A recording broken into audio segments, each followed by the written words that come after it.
Weak men are haunted men. They suffer not because the world is cruel, but because they themselves are too fragile to endure its weight. Marcus Aurelius, the emperor philosopher of Rome, warned of this truth nearly 2,000 years ago. He saw that weakness is not just a flaw of character, it is a curse that ensures perpetual torment.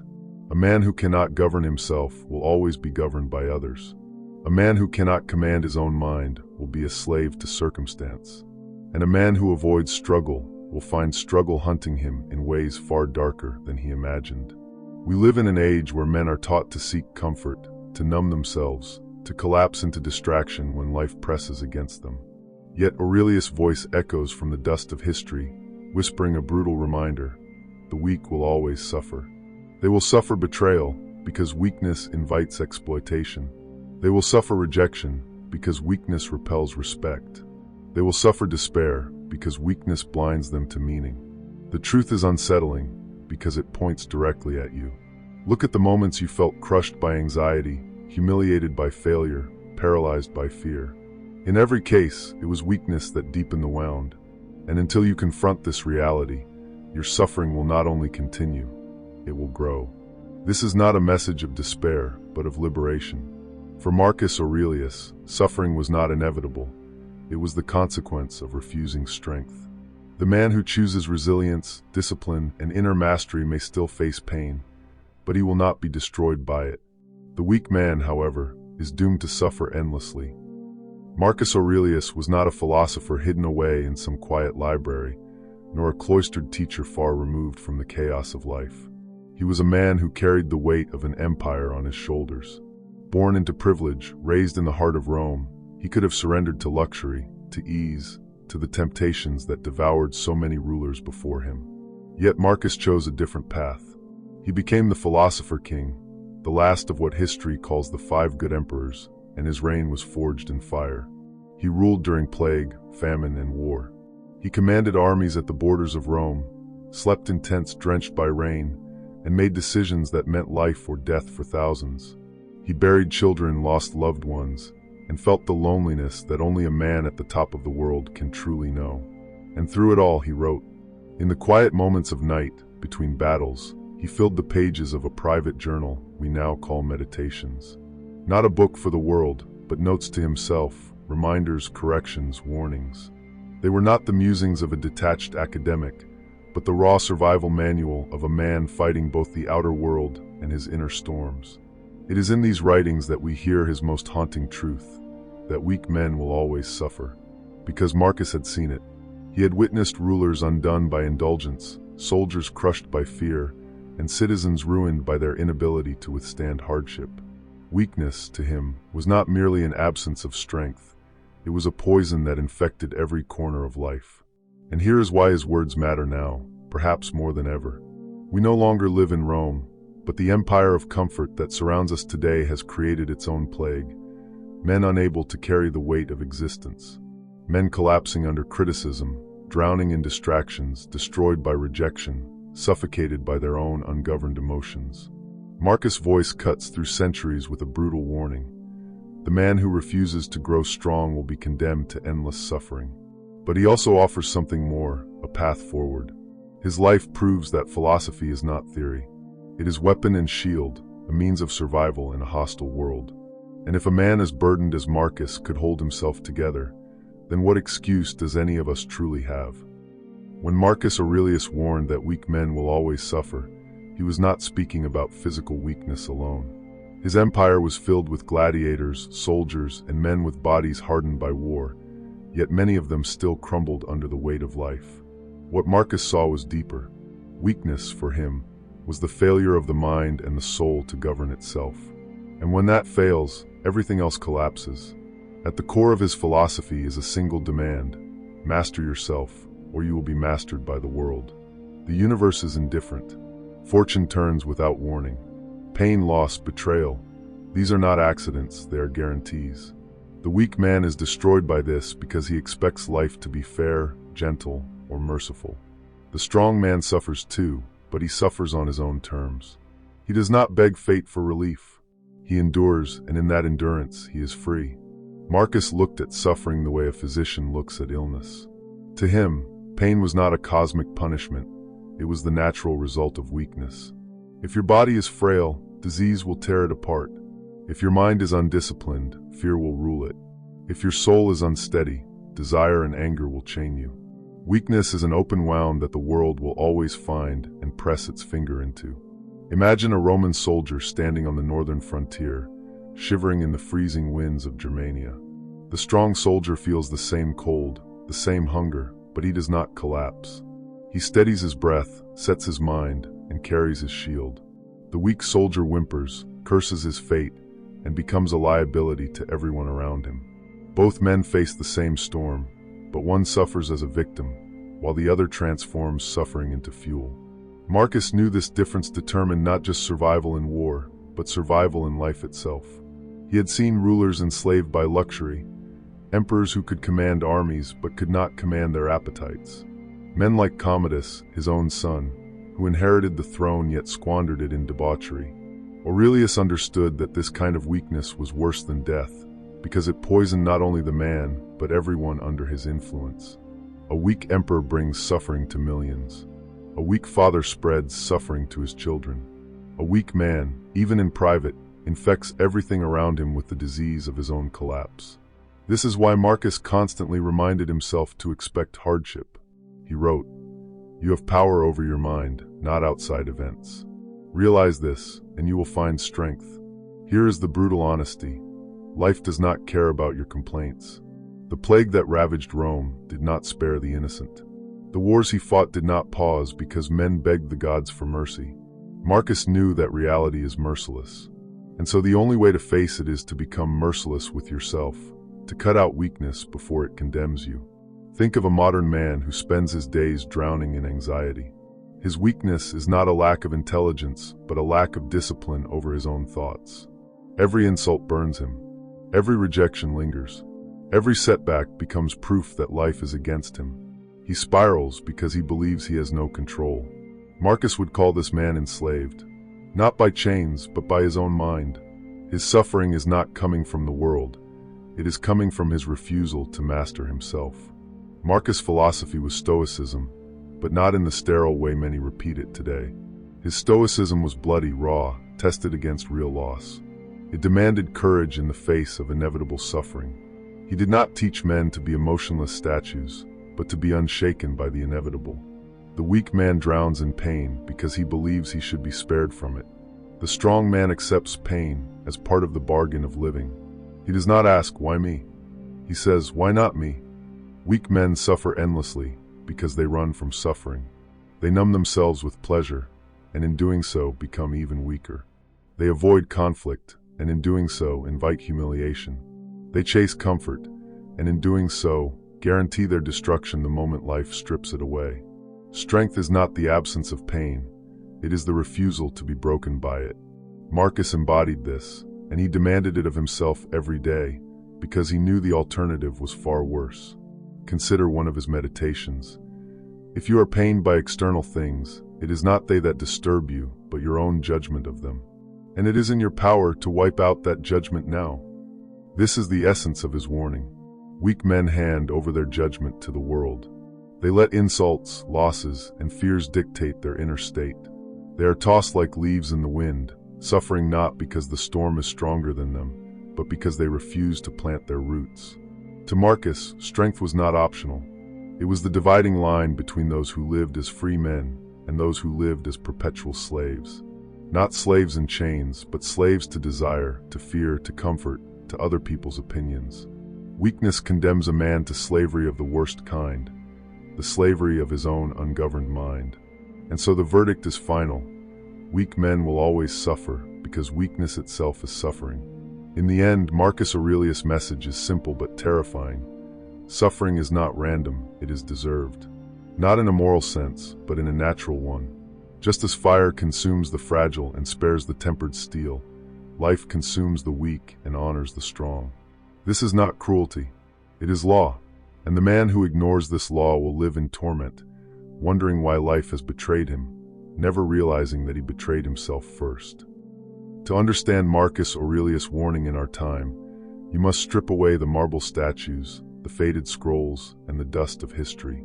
His empire may be gone, but his truth is alive in every man's daily existence. The weak still suffer because the laws of life have not changed. Only the arena has changed. The battlefield is no longer Rome's frontiers. It is your mind, your relationships, your career, your society. And the same law applies. Weakness guarantees suffering.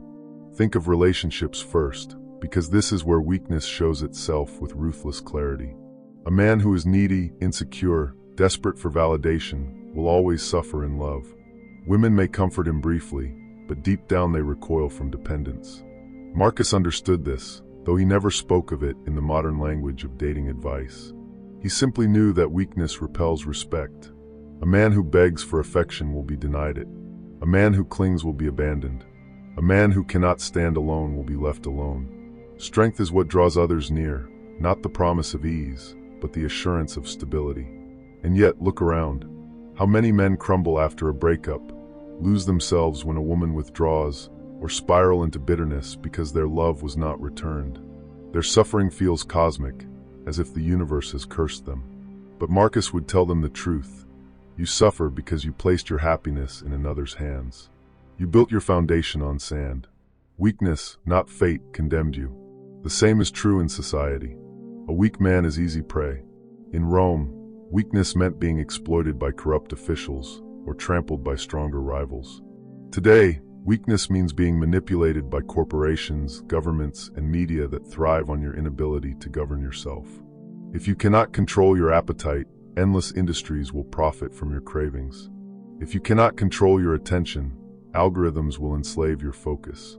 If you cannot control your fear, politics will weaponize it against you. Weakness does not remain private. It becomes currency in the hands of those who know how to exploit it. This is why Marcus insisted that the only true power a man possesses is mastery over himself. Because without it, he is food for the world. And this is the modern plague, the illusion of freedom. Men believe they are free because chains are invisible. But scroll through your phone at midnight, binge distractions until you forget your own mind, obey impulses you never chose. This is slavery, no less real than Rome's iron shackles. And it is the weak who suffer most, because they lack the strength to break away. Even in personal growth, the story repeats. Weak men search endlessly for shortcuts. They want progress without discipline, success without sacrifice, growth without pain. They consume advice, drown in motivational speeches, and still wonder why nothing changes. Marcus would say, "Of course you suffer. You refuse the very path that leads to freedom." He wrote that the impediment to action advances action. What stands in the way becomes the way. Weak men run from obstacles, and in doing so, run straight into despair. Strong men accept obstacles as the very material from which strength is built. Look at the modern epidemic of depression and despair among men. Yes, some of it is chemical, some of it situational, but much of it is the inevitable result of weakness in the face of life's demands. When adversity comes, and it always does, weak men collapse because they never prepared. They are shocked that pain exists. They are outraged by rejection. They are devastated by responsibility. Their suffering multiplies because they thought life was supposed to be easy. Marcus knew better. He lived in a time where death, loss, and betrayal were constant. He wrote reminders to himself not because he was immune, but because he refused to let suffering consume him. This is where his lesson burns most painfully today. Modern society whispers that weakness is acceptable, even noble, that fragility is to be celebrated, that avoidance of pain is progress. And yet reality remains unmoved. The man who avoids hardship does not escape suffering, he guarantees it. His muscles wither, his mind decays, his spirit rots, until the smallest trial feels unbearable. Then he wonders why life hurts so much, blind to the truth that his own avoidance created the very suffering he dreads. Take the example of a man who cannot say no. He avoids conflict because it makes him uncomfortable. He agrees to things he does not want, tolerates disrespect, and silences his anger. On the surface, he appears kind, cooperative, agreeable. But beneath, he is suffering endlessly. His relationships grow resentful. His self-respect decays. His life becomes a prison built by his own fear of displeasing others. Marcus would say this man is already enslaved, for he has given his will to everyone but himself. His weakness condemns him to suffer in silence, until he either breaks or hardens. Consider another, the man who fears risk. He dreams of starting something, changing his life, pursuing greatness, but he cannot step into uncertainty. His fear paralyzes him. He clings to safety, avoids failure, and tells himself it is wisdom. But years pass, and his safe life becomes unbearable. Regret swallows him, bitterness consumes him, and he suffers endlessly, not because the world denied him, but because his weakness did. Marcus' truth is clear. Fortune favors the strong, not because the strong are lucky, but because they are willing to bear the pain of uncertainty. In every corner of life, the pattern repeats. Relationships, society, career, self, weakness is the doorway to suffering, and strength is not about domination, but about sovereignty. Marcus never sought to control others, he sought to control himself. Because he knew the weak man is always controlled by desire, fear, rejection, manipulation, regret. And the suffering that follows is not accidental. It is law. This is why his words are more relevant today than in his own time. Rome's dangers were obvious. Swords, famine, plague. Today's dangers are disguised as comforts. Endless entertainment, instant gratification, soft lives that corrode the soul. Men do not collapse from hunger, but from overindulgence. They do not fall to swords, but to addictions, distractions, and despair. Yet the law remains, the weak will suffer. And here is the haunting part. Most men will choose weakness. They will complain, rage against the unfairness of life, and never realize they are feeding their own chains. Only a few will hear Marcus' warning and embrace it. Only a few will see suffering not as a curse, but as a test, a demand to grow strong or perish. The rest will keep running, and the further they run, the more suffering will devour them. Marcus' message cuts deeper now than ever. Do not ask for an easier life. Ask for the strength to endure the life you already have, because life will not soften for you, and if you remain weak, your suffering will be endless. Marcus Aurelius was not a man of vague inspiration. His writings were not meant to decorate walls or to impress scholars. They were instructions, commands to himself, survival codes to be repeated until they sank into the bone. If his warning is true, that weak men will always suffer, then the antidote must be forged into clear, unflinching rules. They are not suggestions. They are not gentle affirmations. They are laws of survival, to be carried like armor. First, never beg for respect. Marcus saw that respect is never granted through weakness. It is taken by the man who governs himself. The weak man believes that if he is agreeable enough, submissive enough, patient enough, people will reward him with dignity. But the opposite is true. The more he bends, the more he breaks. Respect comes when a man refuses to trade his sovereignty for approval.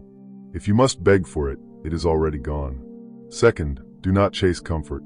Comfort is the sweetest poison. It whispers safety, ease, relief. But Marcus lived in tents on frozen battlefields and knew the truth. Comfort is never permanent, and the man who clings to it is the first to collapse when it disappears. Train yourself to endure discomfort, to welcome hardship, to practice denial. The body grows strong through strain, and the soul is no different.